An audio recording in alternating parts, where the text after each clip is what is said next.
నమస్కారం, నేను మీ Neelima. Welcome to our channel. ఎక్కడ చూసినా ఎన్నికల హడావిడి.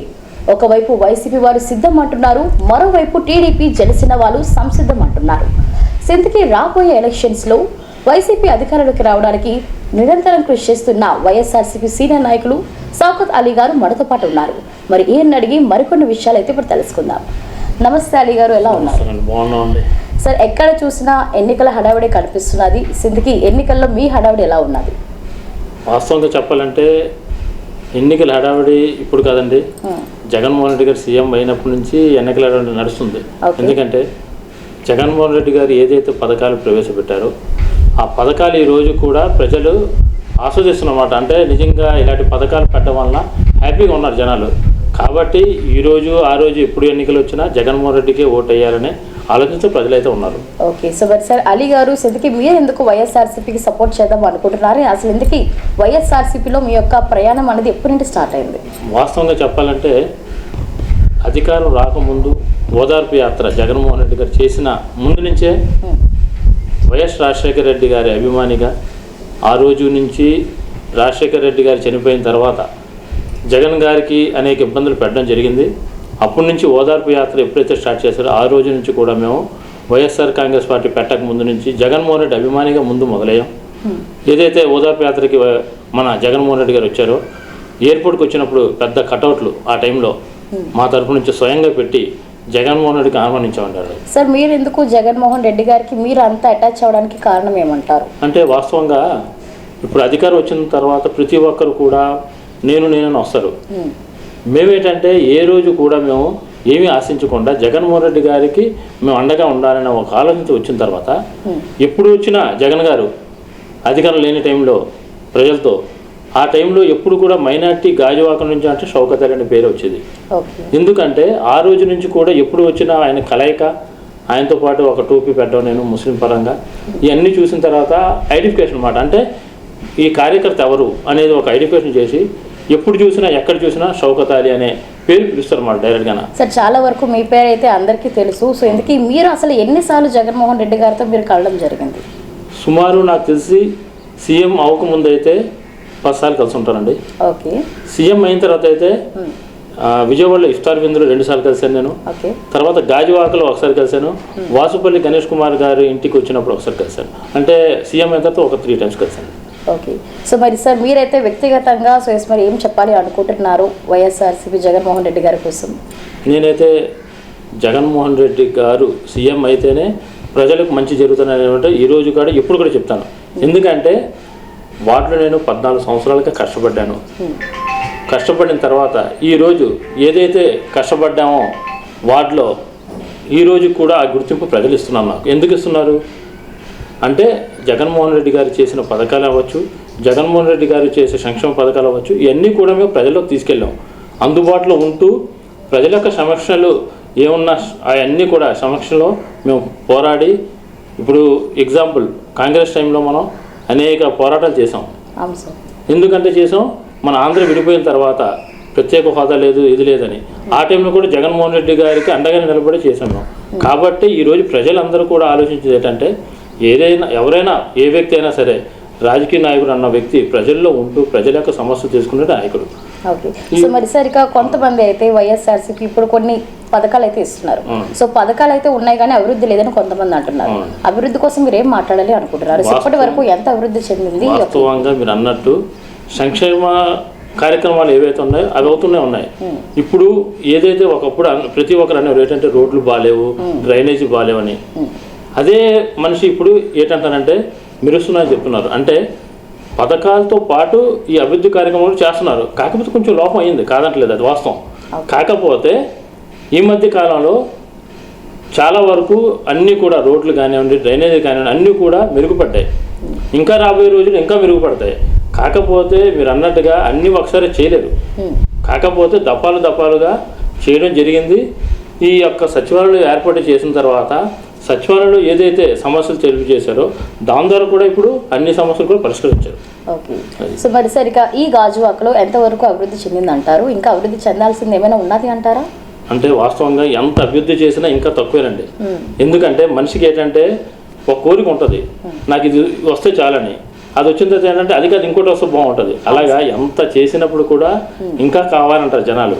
కాబట్టి వాస్తవంగా ఎంతవరకు చేయగలరు చేశారు. ఇంకా రాబోయే రోజుల్లో జగన్మోహన్ రెడ్డి గారు సీఎం అయిన తర్వాత ఎగ్జాంపుల్ అమర్ గారికి ఇచ్చారండి ఇక్కడ టికెట్. అమర్ గారు అంటే జగన్మోహన్ రెడ్డి గారి యొక్క సన్నిహితుడు. జగన్మోహన్ రెడ్డి గారు అమర్ గారు ఏం చెప్పినా చేస్తారు ఒక టాక్ అయితే ఉంది కదండి. ఖచ్చితంగా అమర్ గారు గెలిచిన వెంటనే అమర్ గారు గాజువాకని డెవలప్ చేయడానికి జగన్మోహన్ రెడ్డి గారికి అన్ని సహాయ సహకారాలు కూడా అమర్ గారికి అందిస్తారు. మరి రాబోయే ఎమ్మెల్యే వారి కోసం మాట్లాడుతున్నారు కాబట్టి సో మీరేం చెప్పాలి అనుకుంటున్నారు? అమర్నాథ్ గారు వర్సెస్ పల్లా శ్రీనివాస్ గారు, సో ఎవరు బెస్ట్ అంటారు? సో ఆబ్వియస్లీ మీరైతే అమర్నాథ్ గారని అంటారు. సో ఇద్దరిలో ఎవరు బెస్ట్ అంటారు చేసే యాక్టివిటీస్ తో కంపేర్ చేస్తే? ఇద్దరు కూడా మంచి వాళ్ళే, మంచి వాళ్ళు కాదని అనట్లేదు. కాకపోతే అమర్ గారికి ఎందుకంటే ప్రయారిటీ ఇవ్వాలి జనాలంటే ఈరోజు ఏదైతే జగన్మోహన్ రెడ్డి గారు సీఎంగా చేసిన 5 సంవత్సరాల పథకాలు కానివ్వండి అన్నీ కూడా అభివృద్ధి కార్యక్రమాలు చేశారు. అందులో భాగంగా ఈరోజు అమర్ గారికి ఇక్కడ గాజువాక కాన్స్టిట్యూన్సీలో ఒక ఎమ్మెల్యే అభ్యర్థిగా నిలబెట్టారంటే జగన్ గారు తక్కువ అంచనా మనం వేయకూడదు. అంటే అమర్ గారికి ఇచ్చారంటే అమర్ గారికి తోడుగా ఉంటూ జగన్ గారు గాజువాకాన్ని ఇంకా డెవలప్ చేద్దామని ఒక ఆలోచనతో ఉన్నారు. కాబట్టి ఖచ్చితంగా ప్రతి ఒక్కరు ఆలోచించి ఓటేయాలి. ఓటేయాలంటే ఎవరికేనండి అధికారం ఎవరికి వస్తుందో వాళ్ళకి వేస్తేనే తప్ప వేరొకరికి వేసిన ప్రయోజనం లేదు. కాబట్టి టీడీపీ హయాంలో చాలామంది చాలా విధాలుగా ఇబ్బంది పడ్డారు. ఎందుకంటే పెన్షన్ విషయంలో మనం చూసాం. జగన్ గారు ఇంటింటికి వాలంటీర్ ద్వారా ఇప్పించారు. కాకపోతే మనం చెప్పిన టీడీపీకి ఎలా ఉంటుందంటే లేనిపోయి చెప్పారంటారు. కాబట్టి మీరు అన్నట్టుగా సో మీ ఒపీనియన్ చెప్పండి. సో టీడీపీ ఎందుకు రాకూడదు అనుకుంటున్నారు మళ్ళీ అధికారంలోకి? రాకూడదంటే టీడీపీ చేసింది ఏముందండి? జగన్ గారికి టీడీపీకి అంటే ఇప్పుడు మీరు అన్నట్టుగా 2 విధాలుగా జనాలు ఆలోచిస్తారు కదండి. ఓటేసే ముందు ఏంటి ఆలోచిస్తారు? నేను బాగుంటేనే వేరే వాళ్ళు బాగుంటారు అంటారు. అలాగే ఏంటంటే జగన్మోహన్ రెడ్డి గారు బాగుంటేనే మేము బాగుంటామని ప్రజలు అనుకుంటున్నారు ఈరోజు. కాబట్టి జగన్మోహన్ రెడ్డి గారు ఏ వ్యక్తినైనా నిలబెడితే ఆ వ్యక్తిని గెలిపించాలనుకుంటారు, కానీ వేరే వ్యక్తిని గెలిపించాలనుకుంటారు. మంచివాడైనా చెడువైనా ఆ వ్యక్తే కావంటారు. అలాంటిది అమర్ గారు ఈరోజు గాజువాక రావడానికి మనం చాలాసార్లు చూసాం. చాలామంది పేర్లు వచ్చాయి, ఈయన వచ్చేస్తారు గాజువాక ఆయన వచ్చేస్తారని. వచ్చిన పేర్లను కూడా మినహాయించి ఈరోజు జగన్మోహన్ రెడ్డి గారు ఒక ఆలోచనతో మంచి క్యాండిడేట్ ఇతన ఈయనకిస్తే గెలుస్తారు, గెలిస్తే అభివృద్ధి చేయడానికి బాగుంటుంది అని ఒక ఆలోచన ఉంది. కాబట్టి ఈరోజు గుడివాడ అమర్నాథ్ గారికి ఇచ్చారు. సో మరి సరిగా పల్లా శ్రీనివాస్ గారి కోసం మీరేం చెప్పాలి అనుకుంటున్నారు? పల్లా శ్రీని గారి గురించి వ్యక్తిగతంగా నేను విమర్శించట్లేదు. ఆయన కూడా గాజువాక మనిషే, ఆయన కూడా లోకలే మనలాగా. కాకపోతే ఆయన యొక్క పార్టీ సిద్ధాంతాలు అవి వాళ్ళకి నచ్చవచ్చు, కానీ ప్రజలకు నచ్చట్లేదు. కాబట్టి ఈరోజు ఏదైనా సరే జగన్మోహన్ రెడ్డి గారి తాలూకా ఎవరైతే అమర్ గారికి ఇచ్చారో ప్రజలందరూ కూడా అమర్ గారికి ఓటేస్తారు. అమర్ గారికి ఖచ్చితంగా గెలడం ఖాయమంట. ఓకే.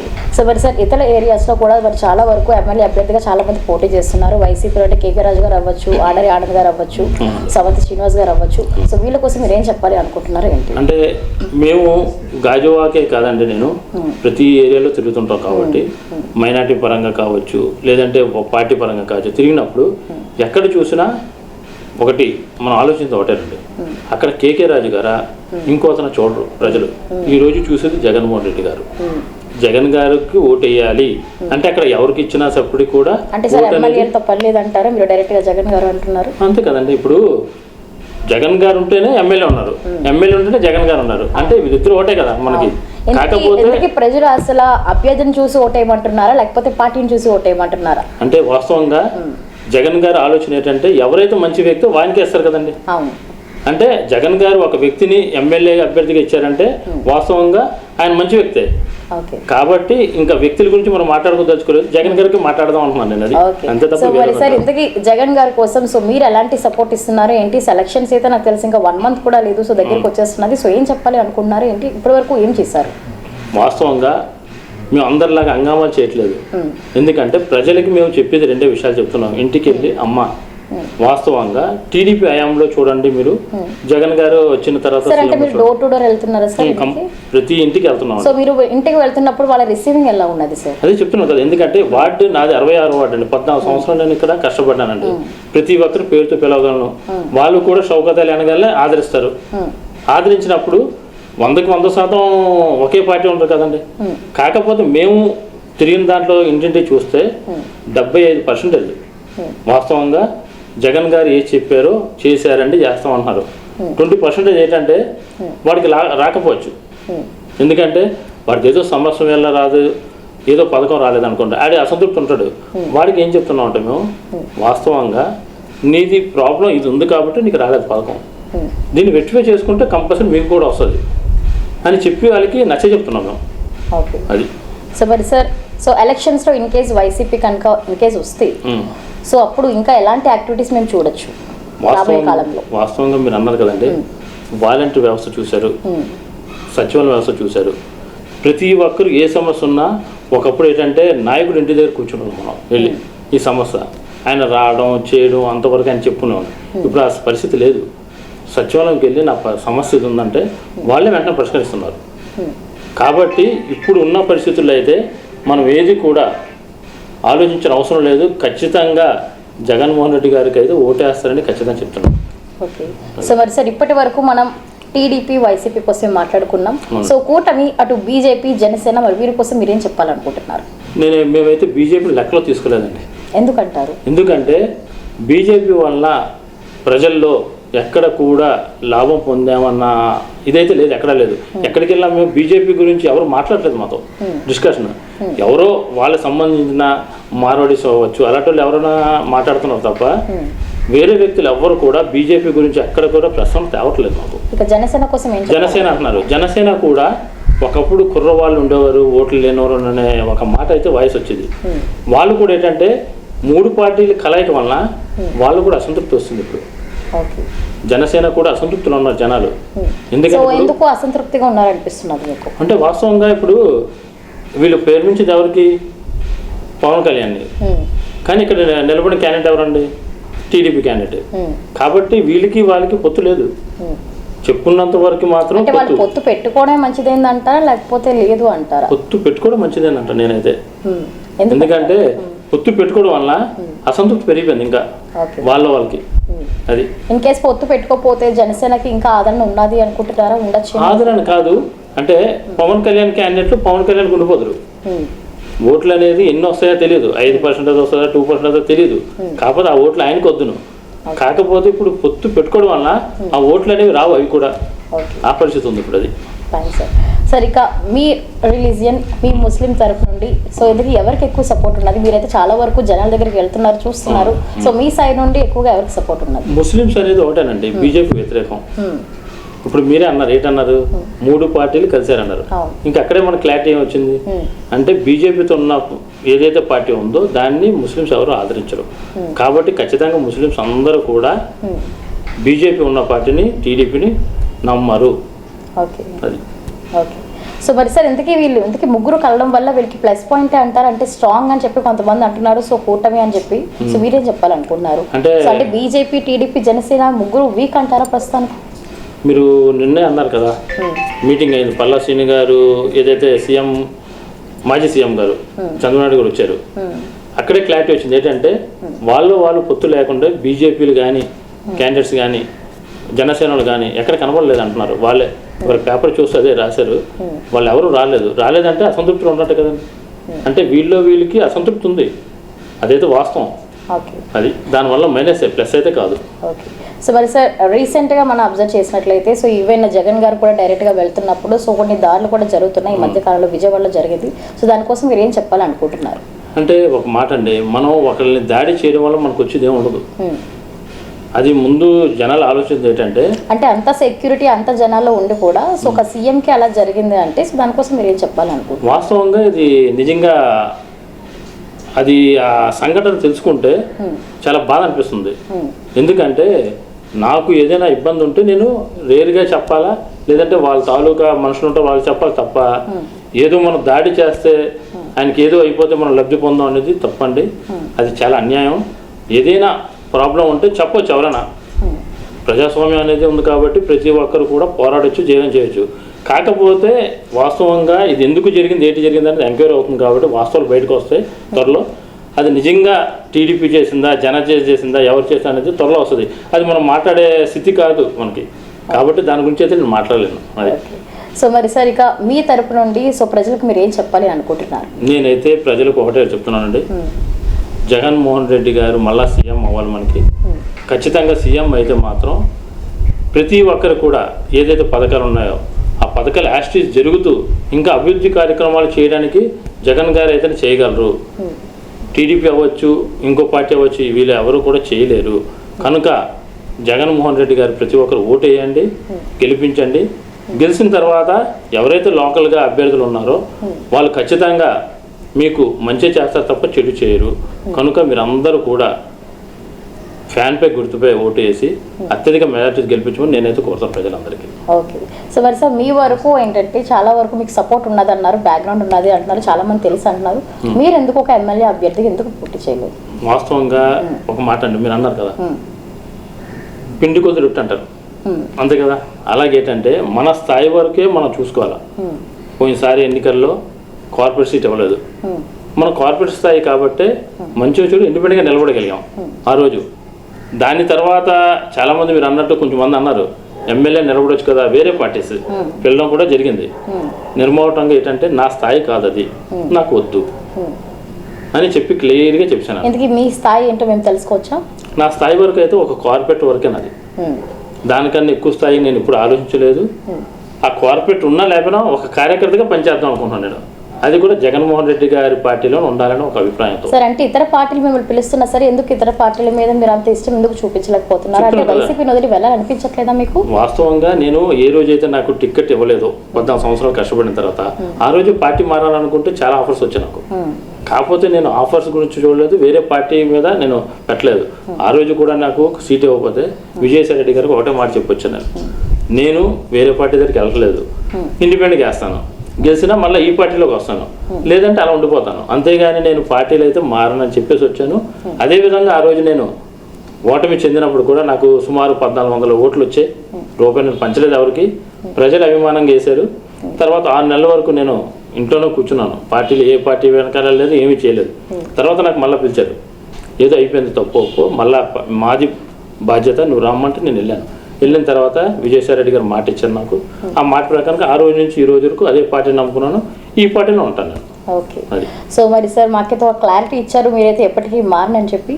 సో ఇందుకీ మనం విశాఖ ఎంపీ కోసం ఏం చెప్పాలి అనుకుంటున్నారు ఏంటి? చాలా వరకు కొన్ని టాక్స్ అయితే వస్తున్నాయి, సో మీరేం చెప్పాలనుకుంటున్నారు? ఒక మాట అండి, ఎంపీగా ఆవిడకి నిజంగా ఆవిడ చదువుకున్న వ్యక్తి, అందరికి తెలుసు. ఆవిడ కూడా లోకలే, అందరూ మల్కాపురం వ్యక్తి అని అందరూ చెప్తున్నారు, అందరికి తెలుసు కూడా. కొంతమంది విజయనగరం నుండి అని చెప్పి అంటున్నారు. సో దానికోసం మీరు అంటే మ్యారేజ్ అయిన తర్వాత మీరు అంటారు కదా, మ్యారేజ్ అయిన తర్వాత భర్త ఎక్కడ ఉంటే అక్కడ వెళ్తారు. ఇప్పుడు మనం గల్ఫ్ వెళ్తామండి, ఏదో పని మీద వెళ్తాం, అక్కడ పర్మనెంట్గా ఏదో జాబ్ వస్తుంది, ఫ్యామిలీతో వెళ్తాం, అక్కడ ఆ రోజు వరకు ఉంటే అక్కడే ఉంటాం, తర్వాత మళ్ళీ రిటర్న్ ఇక్కడికి వచ్చేస్తాం. కానీ ఇండియన్సే మనం, కాకపోతే ఆ రోజుకి అవసరం కాబట్టి వెళ్ళాం. అలాగా బొత్స ఝాన్సీ గారి విషయంలో అయితే వాస్తవంగా ఆవిడ చేసిన చదువు కానివ్వండి అన్నీ కూడా ఇక్కడే చేశారు, ఆవిడ చదువుకున్నారు. దాంతోపాటు బొత్స ఝాన్సీ గారు అంటే బొత్స గారు అంటేనే మంచి పేరున్న వ్యక్తి, ఈ రోజు కాదు ముందు నుంచి కూడా. ఆవిడ ఇక్కడ నిలబడడం మన అదృష్టంగా భావిస్తాం మేమైతే. ఎందుకంటే వేరే ఎక్కడి నుంచి వస్తే మనం బాధపడాలి తప్ప, ఇక్కడ లోకల్ మనిషి ఆవిడ, ఇక్కడే చదువుకున్న వ్యక్తి, తర్వాత ఇక్కడే పుట్టిన వ్యక్తి అన్నాం కాబట్టి మనందరూ కూడా ఆనందించాలి. అంతేగాని ఎవరో కావాలని ఆవిడ మీద బ్లేమ్ చేయడానికి చెప్తారు తప్ప అదైతే అవాస్తవం. ఇక భరత్ గారి కోసం మీరు ఏం చెప్పాలనుకుంటున్నారు?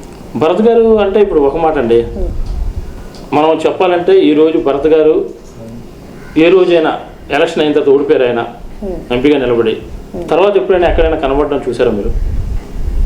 లేదు. అంటే ఓటమి చెందినా గెలిచినా ప్రజలతో ఉన్న వ్యక్తే కావాలనుకుంటారు, అంతే తప్ప ఈరోజు ఏదో నేను ఎలక్షన్స్ వచ్చాను రావడం, ఎలక్షన్ అయిపోయిన తర్వాత మళ్ళీ ఎక్కడ ఉండిపోవడం అనేది కాదు. ఎప్పుడు కూడా ప్రతి ఒక్కరు ప్రజలతో ఉండాలి, ఉన్న వ్యక్తికి ఆదరిస్తారు ప్రజలు. కాబట్టి భరత్ గారి విషయంలో అయితే ఆయన ఓటమి చెందిన తర్వాత నేనైతే ఎక్కడ చూడలేదు ఆయనకి. అది. సో మరి సరిగా లాస్ట్ ఛాన్స్ అని అటు చంద్రబాబు నాయుడు గారు అంటున్నారు. సో మరి దానికోసం మీరు ఏం చెప్పాలి అనుకుంటున్నారు? లాస్ట్ ఛాన్స్ అంటే పార్టీ క్లోజ్ చేయడానికి లాస్ట్ అంటారా మీరు? సో ఆల్రెడీ లాస్ట్ ఛాన్స్ అంటే ఆయనకు ఒకటేనండి, ఈసారి కానీ మినిమం ఎమ్మెల్యే కూడా గెలకపోతే ఇంకా పార్టీ ఉంటుందా ఉండదనే ఒక ఆలోచనతో ఆయన ఉన్నారు. కాబట్టి ఆయన ఆలోచన అంతా ఏముందంటే సీఎం అవుతారనే ఒక ఆలోచనతో లేరు ఆయన.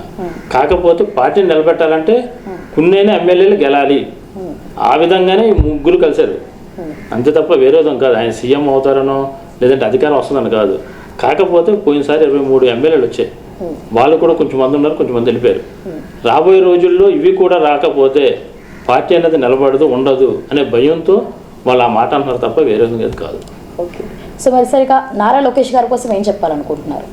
ఆయన గురించి అయితే నేను మాట్లాడదలుచుకోలేదు. ఎందుకంటే ఆయన మాట తీరు బాగోదు.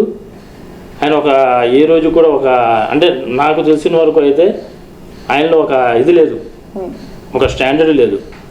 ఆయన ప్రజల్లోకి వెళ్ళి మాట్లాడే కెపాసిటీ కనబడలేదు నాకు.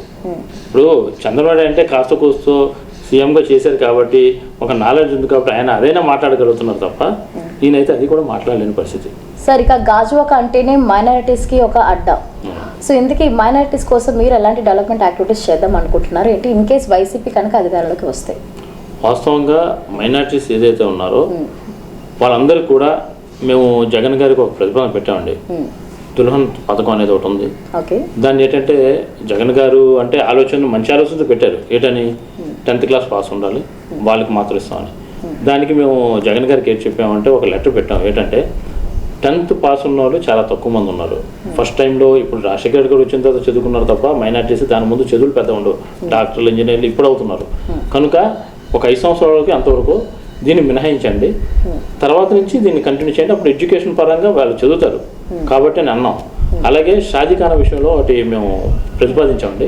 అది కూడా మాకు ఆల్రెడీ కలెక్టర్ గారి ద్వారా లెటర్లు ఇవ్వడం అన్నీ ఈ ఎలక్షన్ కోడ్ వచ్చింది కాబట్టి దాని గురించి అయితే ఇంకా క్లారిటీ రాలేదు. ఇలాంటివి ఏవైతే ముస్లింకి సంబంధించిన ఉన్నాయో ఇవన్నీ కూడా మేము చెప్పడం జరిగింది. అవన్నీ కూడా చేస్తామని మాట కూడా ఇచ్చారు మాకు. సరే, ఇక మీ తరపు నుండి సో వాళ్ళకి ఇంకా ఏం చేద్దాం అనుకుంటున్నారు ఏంటి? ఎవరికండి? లైక్ ముస్లిమ్స్కి, మైనారిటీస్కి చేయాలంటే ఇప్పుడు జగన్ గారు పెట్టిన పథకాల్లో ఏవైనా రాకపోయినా వచ్చే విధంగా చేయాల్సిన బాధ్యత మాపై ఉంది. ఎందుకంటే ముస్లిమ్స్ వెనకబడి ఉన్నారు. ముస్లిమ్స్ ప్రతి ఒక్కరు కూడా పేరు ప్రాబ్లం ఏదో ప్రాబ్లం వలన పథకాలు రావట్లేదని కొంచెం మంది కంప్లైంట్స్ వస్తున్నాయి. ఇవన్నీ కూడా మేము వాళ్ళందరికీ ఒకటే అన్నాం. రాబోయే రోజుల్లో జగన్ గారు సీఎం అయిన తర్వాత మరలా మేము ఖచ్చితంగా ఎవరికైతే లబ్ధిదారు ఉన్నారో రాలేదో వాళ్ళందరూ కూడా మేము బాధ్యత తీసుకొని దగ్గరుండి మీకు చేసే బాధ్యత మాదని మేము హామీ ఇస్తున్నాం.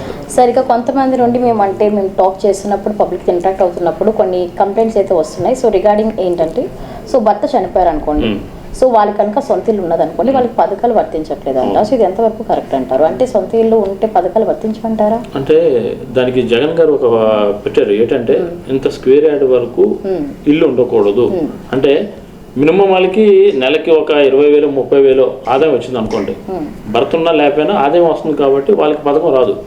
మీరు అన్నట్టుగా ఆ ఇల్లు ఉండడానికి మాత్రమే, దాని మీద ఆదాయం రావట్లేదు అనుకోండి, వాళ్ళకి రావాలి. అవన్నీ కూడా ఐడెంటిఫికేషన్ చేస్తున్నాం. మీరు అన్నట్టుగా కొంచెం ప్రాబ్లమ్స్ వస్తున్నాయి. ఇవన్నీ ఐడెంటిఫికేషన్ చేసిన తర్వాత నిజంగా వాళ్ళ ప్రాబ్లం ఏంటో చూసిన తర్వాత దాన్ని మేము ఖచ్చితంగా అది అధికారులకు తీసుకెళ్లి ఈ ప్రాబ్లంని సాల్వ్ చేయమని చెప్పి ఖచ్చితంగా చేస్తాం చెప్తాం. ఓకే.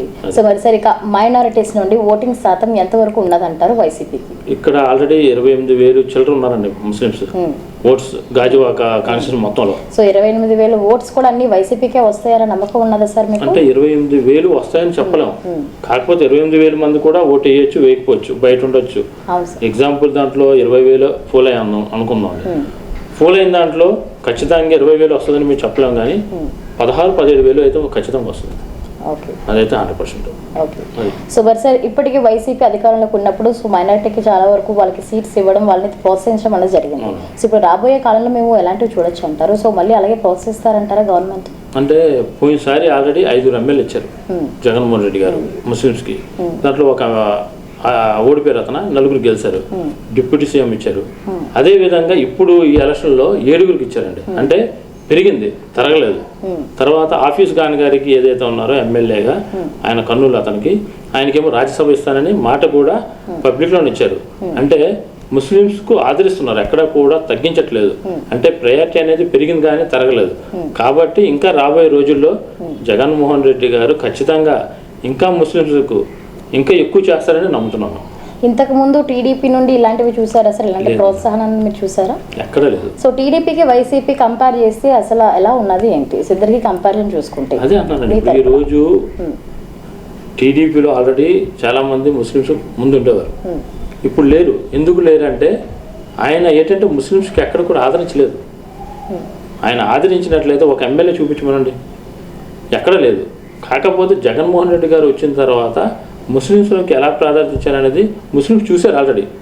కాకపోతే ఈ జనాలందరూ కూడా అప్పుడు ఆలోచన చేసి జగన్మోహన్ రెడ్డి గారు అయితేనే మనకు మంచిది, ఎందుకంటే రాబోయే రోజుల్లో ముస్లిమ్స్కి బీజేపీ వల్ల అనేక ప్రమాదాలు ఉన్నాయని సాంకేతికాలు ఉన్నాయి ప్రతి ఒక్కరికి.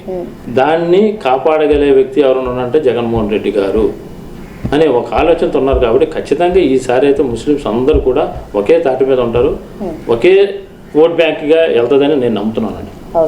సరే సార్, సెంట్రల్లో కాంగ్రెస్ పార్టీ కోసం ఏం చెప్పాలనుకుంటున్నారు? కాంగ్రెస్ వలన అయితే వాస్తవంగా చెప్పాలంటే సెంట్రల్ కాంగ్రెస్ రావాలండి.